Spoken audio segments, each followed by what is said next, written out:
welcome to Loot Rush with Bad Copy. Today we will be outlining the latest Loot Rush competition of our clan, and the first attack we're going to be doing or looking at is going to be mine, just because I kind of want to get mine out of the way, because I didn't win this time. I won last time. If you remember from last time, in the last video I posted a replay of me getting about 770,000 resources, and I didn't have the same luck this time around, but that's okay. I still got a good amount of resources. I got about 544 resources, 544,000 resources, I believe, which is still great. But this base kind of makes it easy to get most of the loot, if not all of it, if I had more troops. So basically what I'm going to be doing is the standard barching kind of strategy. I use the barbarians as tanks, and then the archers do most of the damage. And they're really just working to take out these buildings on the outside. I'm really going for percentage as well as loot here, because I'm trying to gain trophies so that I can get up to crystal, because I'm going to start dark elixir farming, and crystal's the place to go because it's got that dark elixir bonus, of course. So that's where I'll be headed soon.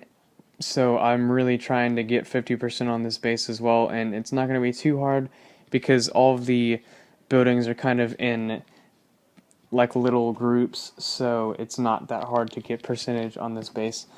But as these troops wrap up on the bottom right, I'm going to drop barbarians on the upper left, and I'm going to punch through this wall and spam some barbarians so that we can really rush these buildings and get in there and do some damage, get the rest of this loot, or try to at least.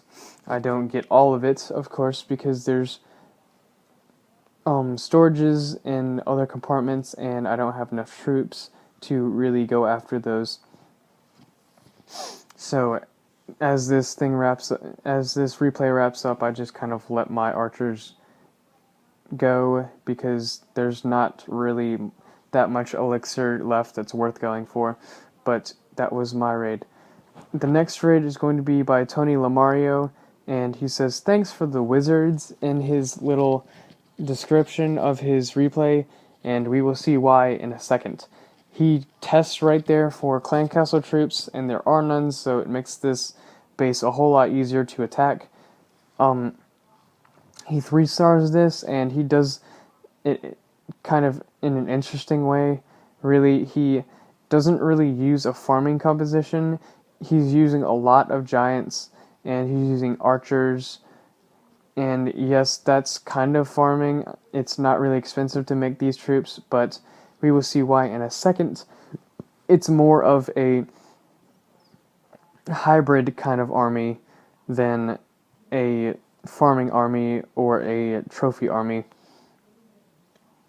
But he drops a heal spell, and the king gets taken out. His giants still have a good amount of health, and they're doing great on tanking. And here we see that this is not really a farming composition, because he drops 3 dragons and he rages them to get through the middle of this base. And I guess he kind of uses dragons to farm, because he's mostly going after Town Hall 7s, as you can see, and they don't have as many air defenses as Town Hall 8 or 9, because he is Town Hall 8, and he uses them just to kind of sweep up the base.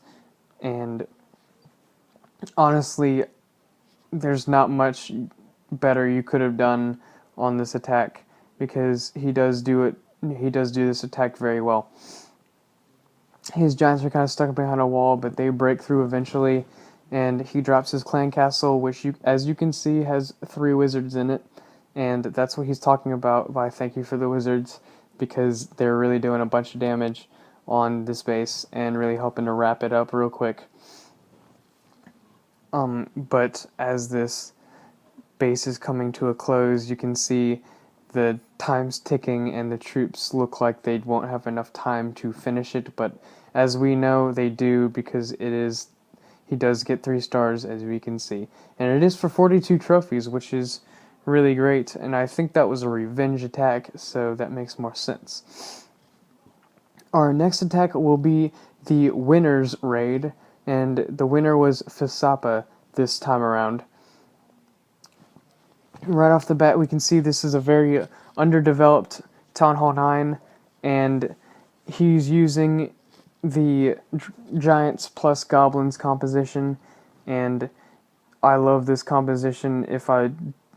If Barch wasn't so efficient, I would definitely be using this composition. I used to use this composition, but I found Barch and fell in love. So I really like this composition, and it's a great composition. As you can see, he did win the competition, so it obviously works pretty well.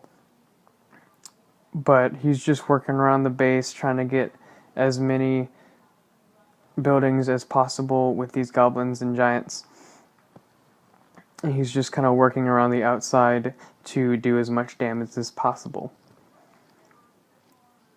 Now he's dropping a giant to distract the defenses while he goes in with wall breakers, and he's going to try and get this collector. He's going to send his goblins in waves so that these mortars don't do as effective damage as they could to these goblins, and there goes the collector.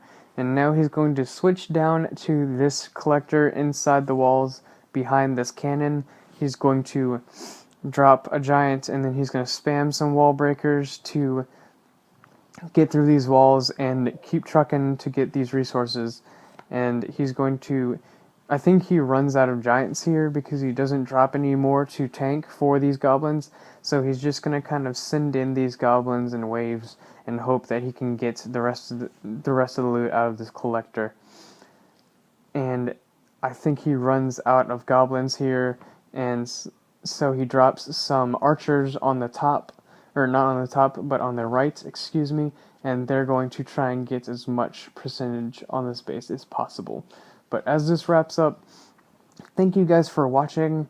We are kind of new to YouTube, and we're trying to get our names out there, so if you guys would like and subscribe and share this video, it'll really help us as a clan out, and it'll help more people out because they will be able to see how we do things and how they can do, and maybe it'll help them to improve their clashing. But thank you guys for watching. Please like, subscribe, and share, and we will see you in our next video.